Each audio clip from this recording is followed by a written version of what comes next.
새 생명 주시나니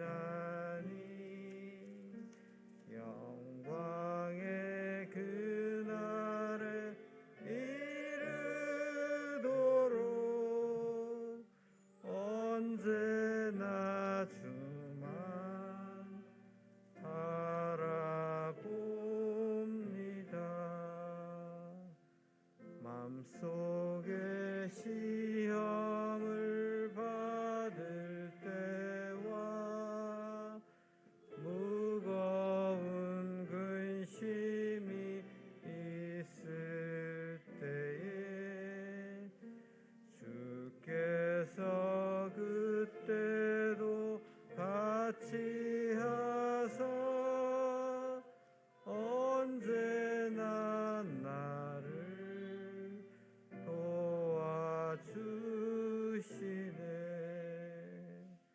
언제나 주는 날 사랑하사 언제나 새 생명 주시나니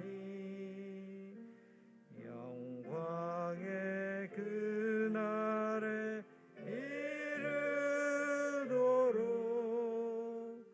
언제나 주만 바라봅니다. 뼈 아픈 눈물을 흘릴 때와 쓰라린 마음으로 단식할 때 주께서 그때도 같이 하사 언제나 나를 생각하시네. 언제나 주는 날 사랑하사 언제나 새 생명 주시나니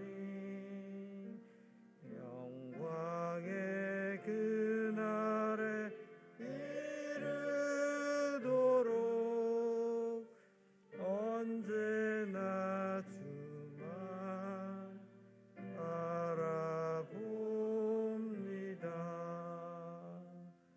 내 몸의 약함을 아시는 주 못 고칠 질병이 아주 없네.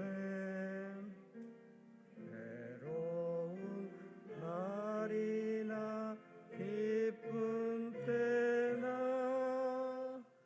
언제나 함께 계시네. 언제나 주는 날 사랑하사 언제나 새 생명 주시나니 영광의 그날에 이르도록 언제나 주만 바라봅니다.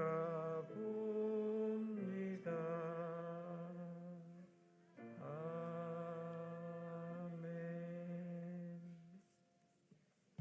예, 오늘은 15가 교회 생활과 가치관 얘기할 차례입니다. 이제 여러분들도 아시겠지만 이제 이 책자를 공부하면서 여러 가지로 교훈 많이 받으셨을 것이라고 생각되는데, 물론 이제 중간중간에 제가 봤을 때 뭔가 좀 정교하지 못한 그런 부분이 있긴 해요.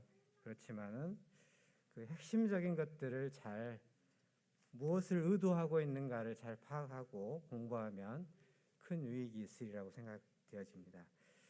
그래서 오늘도 이제 공부해온 것들을 서로 풍성하게 나누시고, 또 그러면 먼저 기도하고 먼저 이선진 형제님을 통해서 잠깐 전체적인 케어를 듣고 그 다음에 교제 나누겠습니다. 기도하겠습니다.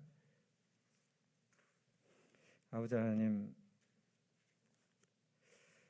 날씨가 많이 추워져서 또 성도들 가운데 또 감기에 걸렸거나 또 때로는 코로나로 인해서 고생하는 성도들이 있는데 주님께서 일일이 보살펴 주시고 또 치료해 주셔서 건강한 가운데 주님을 섬길 수 있도록 은혜를 베풀어 주시기를 원합니다. 또한 저희가 오늘 또 교회 생활과 가치관에 대해서 공부할 터인데 아버지 하나님, 어떠한 모습이 저희들이 합당한 교회 생활이고 또한 어떠한 가치관을 가지고 또 모임 생활을 해야 될지를 또 교회 내에서 무엇을 배우며 또 무엇을 추구해 가야 될지를 잘 배워서 그 말씀에 순종하는 삶이 저희들이 될 수 있도록 주님께서 함께해 주시기를 원합니다. 오늘도 또 말씀을 증거하실 형제님에게 성령께서 함께하셔서 지혜롭게 말씀을 잘 풀어 가르칠 수 있도록 함께해 주시기를 원합니다. 오늘 이 시간을 주님께 의탁드리옵고 존귀하신 예수 그리스도 이름으로 기도를 드립니다. 네.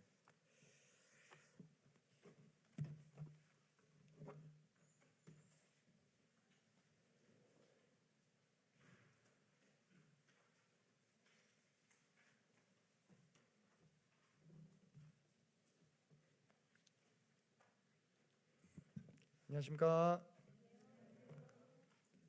저녁 식사 맛있게 하셨습니까?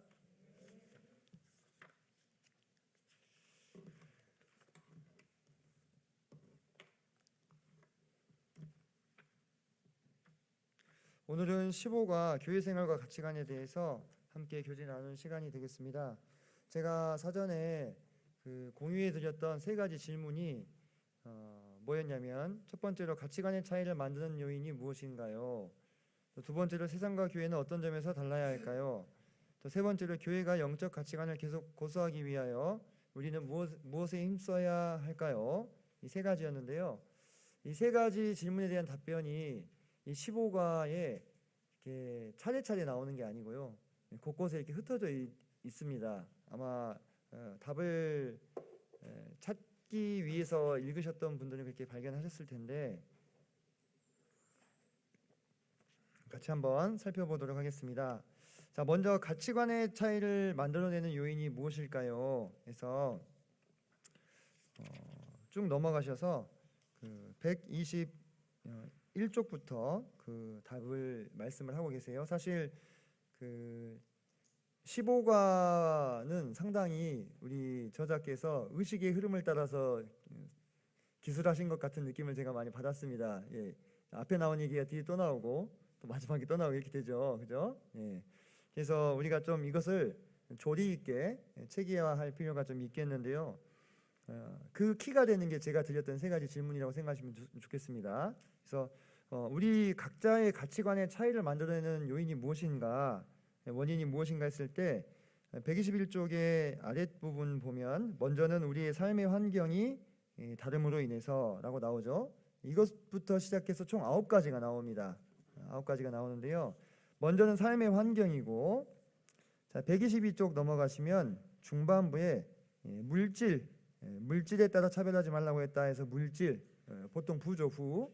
두 번째 부. 그리고 123쪽에 중반에 보면 배움. 또 네 번째로 신분적인 차이. 또 다섯 번째로 인종차별 이렇게 나오죠. 그다음 124쪽 보시면 중하단부에 보시면 예배당의 크기와 아름다움, 또 교인들의 숫자에 따른 차별, 우월감, 그리고 교회 성도들의 헌금 액수, 이렇게 나오고요. 그 뒤에 명사로 적시하지는 않았지만은 나이가 나옵니다. 나이. 그래서 총 9가지, 삶의 환경, 부, 배움, 신분적 차이, 인종차별, 예배당의 크기나 아름다움, 교인들의 숫자, 그리고 헌금 액수, 그리고 나이, 이러한 것들이 우리 성도들의 마음 가운데 각자 서로 다른 가치관을 만들어내는 원인이 된다라고 저자가 이야기해주고 있습니다. 이런 것들이 대부분 이제 들어서 아시겠지만은 다 영적인 가치관이라기보다는 세속적인 가치관에 속하는 것들이겠죠, 그죠? 이런 세속적인 기준에 입각한 그런 가치관이 자꾸 교회 안에 들어오게 되면은 계속해서 어떤 일들이 일어나게 되느냐, 세속적인 가치관 때문에 모든 문제들이 생긴다라고 여러 번 말씀하고 계시잖아요. 교회 안에 무엇이 드러나냐면 어떤 경쟁 심리, 자존심 싸움, 자리 싸움, 그죠? 그리고 시기와 갈등, 이런 것들이 계속 만들어지게 되는 것입니다. 그래서 하나님의 법을 성취하지 못하게끔 가로막는 장애물이 되는 것이죠. 다른 것들은 이제 다 읽어 보셨을 텐데요. 지금도 인종차별이 있을까요? 있지요. 외국의 교회에 가면, 특히 백인들이 주가 되어 있는 교회에 아시아인이나 히스패닉이 가게 되면 차별을 받는 느낌을 지금도 받을 수 있습니다. 실제로요. 지금도 신분적인 차이가 있겠습니까? 지금도 신분적인 차이가 실제 존재하는 나라들이 있지 않습니까? 그죠? 그런 나라에 만약에 교회가 있다면 그런 교회 안에서 어떤 신분의 차이로 인한 갈등들이 있을 수도 있는 것이죠. 성숙하지 못한 성도가 거기 있다면. 그리고 저는 또 한 가지를 말씀을 드리고 싶은 것이, 자, 9번째 보시면 나이가 있는데, 이제 이 저자는 그런 관점에서 이야기하셨어요. 그 나이 드신 노인들에게 복음을 전하는 것보다 젊은이들에게 복음을 전하는 것을 본인이 선호하셨다. 왜? 젊은 청년들이 구원을 받아야 교회에 더해지면 훨씬 더 많은 일들을 할 수 있기 때문이다. 이것도 어떻게 보면 나이에 따른 차별 아니겠습니까? 그런데 또 이게 어떻게 또 적용이 될 수 있냐면 나이에 따라서 대접받고자 하는 마음. 이거 어떻게 생각하십니까? 우리나라는 지난 조선 600년 동안 어떤 가치관이 지배했던 나라죠? 유교적인 가치관. 그 유교적인 가치관의 핵심이 장유유서의 가치관이 있죠. 한 살이라도 나이가 더 많은 사람이 대접을 받게 돼 있는 이러한 구조죠. 이게 장점도 있습니다만은 때로는 단점으로 작용을 할 때도 있다고 하는 것입니다. 제가 이 부분을 지적하는 것이 대단히 조심스러운데요. 왜냐하면 아직도 우리 중에 많은 성도님들의 마음 가운데는 이 장유유서의 원칙이 나름대로 들어있기 때문입니다. 이것은 우리 사회를 건강하게 잡아주는 그런 기준이 됨과 동시에 또 우리 사회의 역동성과 또 창의력을 가로막는 장애 요인이 되기도 하는 양날의 검이라고 볼 수 있습니다. 근데 그런 그 가치관이 교회 안에서도 있다 이것입니다. 이것은 엄밀히 따지면 영적인 가치관입니까? 세속적인 가치관입니까? 세속적인 가치관입니다. 그죠? 그런데 아마도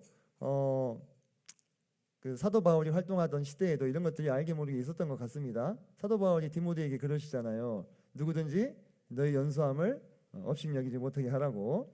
이 장애유서는요, 꼭 유교가 아니어도 어디나 사람들이 어울려 사는 곳이면 있어 왔던 것 같습니다. 왜냐하면 과거에 농경이 중심이 되었던 사회에서는 나이가 많으실수록 어때요? 더 많은 풍부한 경험을 가지고 계시기 때문에 지식과 연륜이 더 있으시던 그런 시대였잖아요. 그래서 아무래도 더 연장자가 더 지혜롭고 더 성숙한 모습을 보이기가 쉬웠기 때문에 일면 맞는 부분들이 또 있었죠. 그죠? 그래서 이런 부분들은 저는 지금도 존중되는 것이 마땅하다고 생각이 됩니다. 성경에서도 샘머리 앞에서 일어서라 이렇게 권유하고 있지 않습니까? 그런데 이것이 교회 안에서 필요 이상으로 영향력을 행사하게 될 때는 어떻게 될까요? 그것을 경계하자고 하는 것입니다. 우리가 나이에 대해서 우리는 하나님께 부르심을 받은 사람이기 때문에 나이에 많고 적음에 관계없이 그 성도 또는 그 지체에게 배울 점이 있다면 기꺼이 배울 수 있는 마음을 갖는 것이 세속적인 가치관보다는 영적인 가치관에 속한 모습일 수 있다는 것입니다. 제가 왜 이 말을 대단히 조심스러워하겠습니까? 제가 상대적으로 젊기 때문에 저를 비난하는 말씀 드릴까 봐 조심스러운 마음이 있는데 절대 그런 의도는 없습니다. 저는 어디까지나 이번 과를 집필하신 저자의 의도에 또는 맥락에 입각해서 성도님들께 말씀을 드리는 거니까 오해 마시기 바랍니다. 자, 그렇게 총 9가지의 가치관의 차이를 만들어내는 요인들을 잠깐 살펴보았고요. 두 번째로 세상과 교회는 어떤 점에서 달라야 할까? 맥락을 이어가는 부분이라고 생각이 되는데요. 120쪽으로 가보시면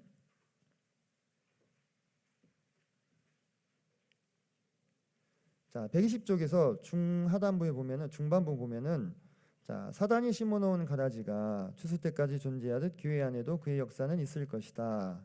자, 그리스도인들이 교회 생활을 하는 데에도 여러 가지 면에서 사단이 가져다 준 세상적인 가치관이 스며들어 있다. 주님은 교회가 세상과 다르기를 원하신다. 그러나 사단은 교회가 세상과 다르기를 원하지 않는다. 이렇게 얘기하면서 그는 세상에 있는 그의 가치관을 교회에 나오는 사람들의 마음에 심어주어 교회를 세상과 다르지 않게 만들고 있다. 이는 참 비극이 아닐 수 없다라는 거죠. 그래서 세상과 교회는 어떤 점에서 달라야 할 것이냐. 세상은 앞서 언급했던 그런 기준들에 의거해서 빈부귀천에 따라서 사람을 차별하죠. 차등 대우를 합니다. 그것이 지극히 자연스러운 겁니다. 그리고 어떤 면에서는요, 그런 차등이 있었기 때문에 이 사회가 유지될 수 있는 면도 있었다는 것입니다. 어떻게 보면 필요악이라는 거죠. 왜? 우리 인간들은 본질적으로 악한 존재이기 때문에 그런 차등을 깔고서 사회가 형성이 된 면이 있다는 것입니다. 하지만 우리 교회에서는 어떻게 해야 되겠습니까? 교회 안에서는 그런 어떤 물질적인 풍요나 또는 세상에서 어떤 권력을 가지고 있는 지위라든지 또는 많이 배운 학식이 있는 그런 분들이 우대를 받는 것이 아니라 누가 우대를 받아야 됩니까? 주님을 더 많이 닮은 성도님 또는 주님을 얼마나 추구하고 있는가.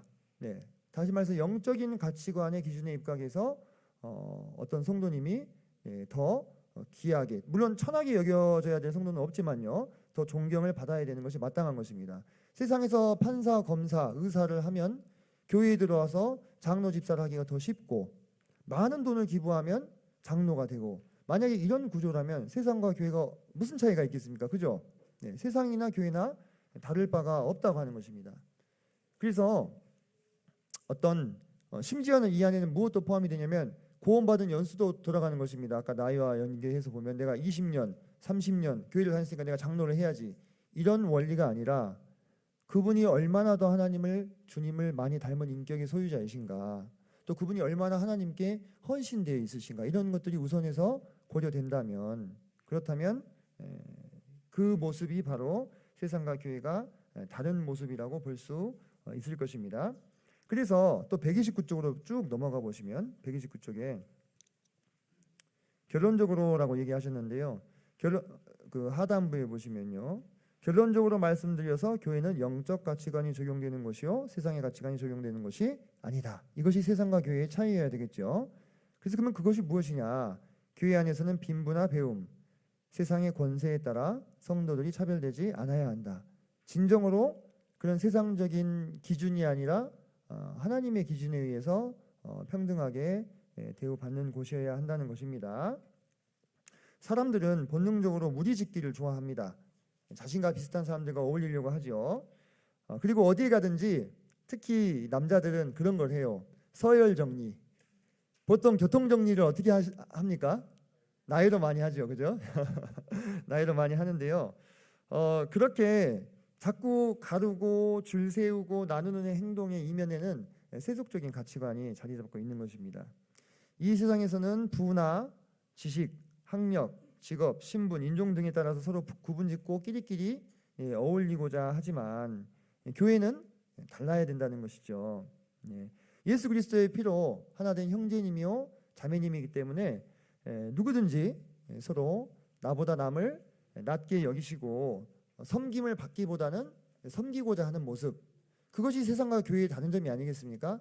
세상에서는 어떻게 합니까? 그런 앞선 기준들에 의해서 내가 남보다 조금이라도 나은 것이 있다면 대접을 받고자 하고 대우받고자 하는, 섬김을 받고자 하는 그런 모습이잖아요.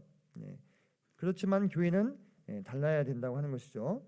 주님께서는 사회적으로 천대받던 이들, 예를 들면 세리나 창녀나 또는 어린 아이들, 그런 사람들을 귀하게 여겨주셨습니다. 그렇다면 우리가 그 주님의 제자다, 그리스도인이라는 얘기잖아요, 그죠? 우리가 그분의 제자라고 자청한다면 우리 마음속에도 과연 주님과 같은 마음이 있는지 점검해 봐야 될 필요가 있겠습니다. 그런 말이 있어요.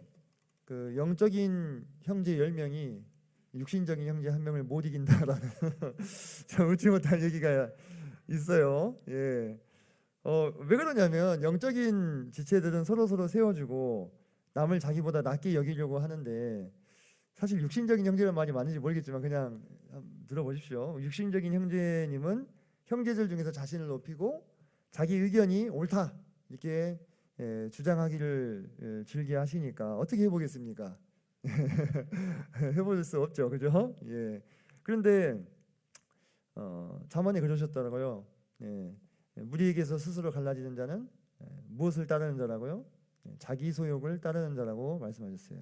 무리 중에 스스로 높아지고자 하고 자기 의견을 주장하고 자기가 옳다고 주장하는 분들은 무엇을 따르고 있는 것인가? 영적인 가치관을 따르고 있고 주님의 길을 따르고 있는 것인가? 아니면 나의 소욕을 따르고 있는 것인가? 점검해 볼 필요가 있는 것이죠. 그런데 우리가 참 두려운 것은요. 그러면 영적인 형제 예열이 육신적인 형제 하나를 못해 보면 이 교회는 어떻게 되는 것이냐? 이 교회는 누구의 교회죠? 하나님의 교회입니다. 이 교회는 하나님의 아들 예수 그리스도의 몸된 교회이자 그분의 목장인 것입니다. 주변의 지체들의 권유와 만류에도 불구하고 그런 상황이 계속 지속된다면 그때는 목자장이신 주님께서 친히 개입하게 되시는 것입니다. 저는 실제 목장을 경영하셨던 형제님의 그 글을 읽은 적이 있는데요. 실제 양들이 그런데요. 양들 중에서 텃새를 부리는 양이 있답니다. 실제로. 그래서 그 양과 그 양의 무리들이 좋은 꼴이 나는 자리를 차지하고 내어주지 않거나 또는 자기가 쉬고 싶은 자리에 다른 양이 이렇게 앉아 있으면 가서 발로 차버린대요. 그래서 온통 무리를 어지럽게 하고 다닌답니다. 그럼 그것을 개선하기 위해서 목자가 자꾸 개입을 해요. 하다 안 되면 그 양을 죽여야 된다고 합니다. 그래서 무리 밖으로 꺼내야만 다시 양떼 안에 평화가 온대요. 왜냐? 그 양이 계속 무리를 일으키고 다니면은 다른 양들이 마른대요. 스트레스를 받아가지고요. 힘들어진다고 합니다. 이건 참 두려운 어떻게 보면 참 조심스러운 부분이겠죠. 우리가 원하는 것이 그것은 아닙니다만은 주님께서 친히 개입하게 되는 상황까지 가지 않도록 우리 모두 다 그분 앞에서 스스로를 돌아보고 겸손케 해야 될 것이 필요합니다. 그래서 이 교회의 주인이 주님이시기 때문에 그 앞에서 목자로 세워진 분들이나 또는 양치기 개로 세워진 분들이나 또는 양떼들이나 모두 주님의 관리의 대상이 된다고 하는 것을 우리는 생각해야 될 것입니다. 우리가 모두 순간 마음을 놓으면 그렇게 세속적인 가치관을 가지고 교회로 들어와서 대접받고자 하는 마음이 들 수가 있어요. 제가 어떤 형제님께 들었는데요. 세상에서 사장님이신 형제님 같은 경우에 교회에 오셔서도 그런 비슷한 행세를 하신다는 겁니다. 뭐 어떤 그런 의도가 있어서라기보다도 그게 몸에 배인 거예요. 그러니까 형제 이리 와봐. 이거 좀 해. 이렇게 명령조로. 근데 그 형제님은 이 사장님이신 형제님의 집에 부하 직원이 아닙니다. 그죠? 명백히 아닙니다. 그분은 똑같은 형제예요. 하나님께서 피로 값주고 사신 교회의 구성원인 것입니다. 그거를 순간 우리가 잊을 수가 있어요. 잊어버리면 내 습관에 따라서 이렇게 나오는 거예요. 그걸 본인은 어떻게 해요? 전혀 몰라요. 그 주변에서 어떻게 해줘야 되겠습니까? 권해 드려야 되는 거죠. 이런 부분에 대해서 나도 스스로 조심해야 되는 거예요. 특히 높은 지위에 있거나 관리자 입장에 있으면은 그런 나도 모르게 그런 게 배어서 나올 수 있다는 거예요. 이런 얘기도 있어요. 선생님들이 특히 주로 가르치는 일을 많이 하시지 않습니까? 그러니까 교회 와서도 이 대화하는 대화 투가 가르치는 일이긴 하는 거예요. 죄송합니다. 제가 혹시 그렇다면 얘기를 좀 해주십시오. 그게 저는 이제 그 직업병입니다라고 얘기는 했지만 그것도 조심해야죠. 그죠? 물론 교회에서 가르치는 자로 세워졌다면 혹 그럴 수 있을지 모르겠지만 그래도 조심해야 되는 게 맞죠. 그죠? 그래서 언제나 우리가 세상에서의 삶을 살다가도 교회 안으로 들어와서는 이곳은 주님의 목장이고 주님이 목자장이 되시고 우리는 그분의 양들이다. 기르시는 양들이다. 하등의 차이가 없다. 밖에서 뭐 환경 미화원으로 일을 하시는 분이든 밖에서 박사님이나 뭐 교수님이든 똑같은 것입니다. 그죠? 자, 그래서 세 번째로 그렇다면 어떻게 하면 영적인 가치관을 우리가 계속 고수할 수 있겠는가에 대해서도 크게 5가지를 말씀을 해주셨어요. 먼저 121쪽을 보시면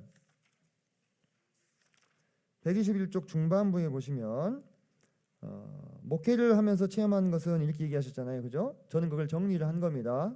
드문드문 퍼져 있는 것을. 첫째로 성도들을 말씀으로 부지런히 양육하지 않으면 교회는 얼마 가지 않아 세상적인 가치관으로 물들고 만다는 것이다. 다시 말해서 우리가 영적인 가치관을 계속 고수하려면 어떻게 해야 된다는 겁니까? 말씀으로 부지런히 양육을 받아야 한다라는 것이죠. 그죠? 네, 그럴 때만이 우리가 영적인 가치관을 고수할 수 있는 것이고요. 125쪽을 또 보시면 125쪽에 상단부에 보시면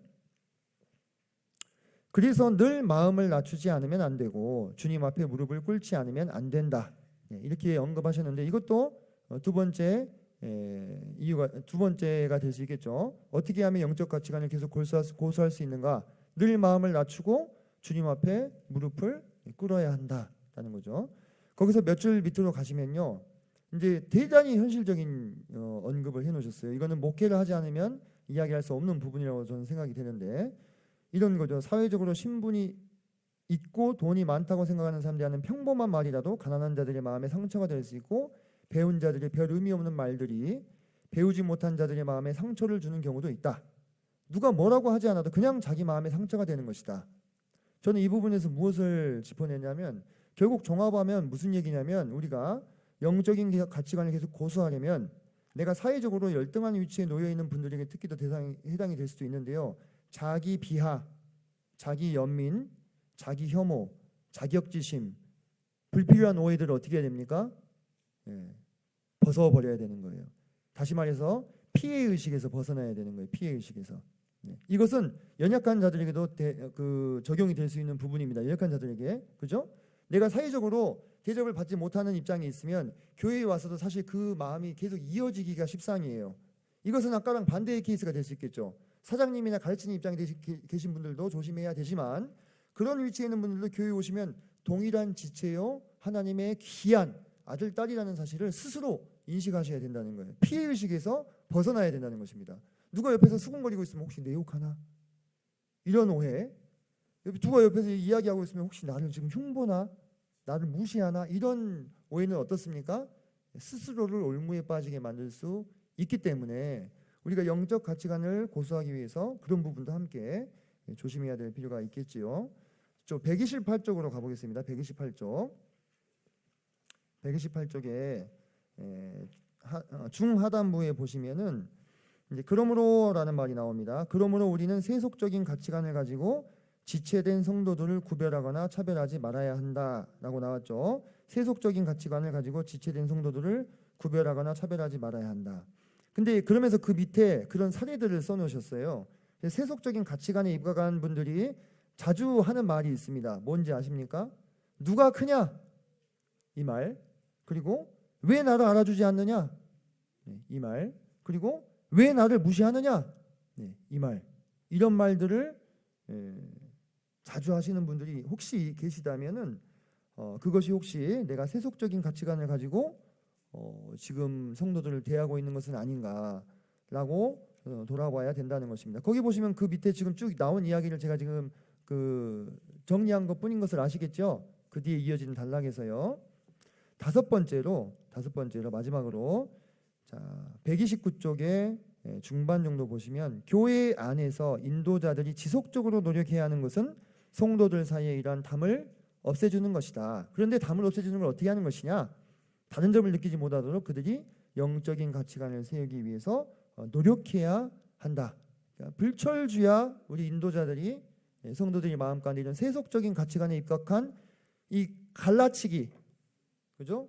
갈라치기, 편가르기, 줄 세우기 이런 것이 일어나지 않도록 끊임없이 돌아보고 영적인 가치관이 세워질 수 있도록 계속해서 노력하셔야 된다는 이야기를 지금 하고 있는 것입니다.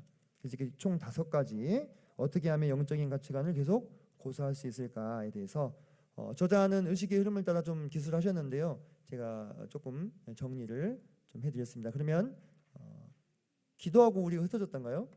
바로 흩어지셨던가요? 예. 기억이 나누어서 그룹별로 교제하도록 하겠습니다. 감사합니다.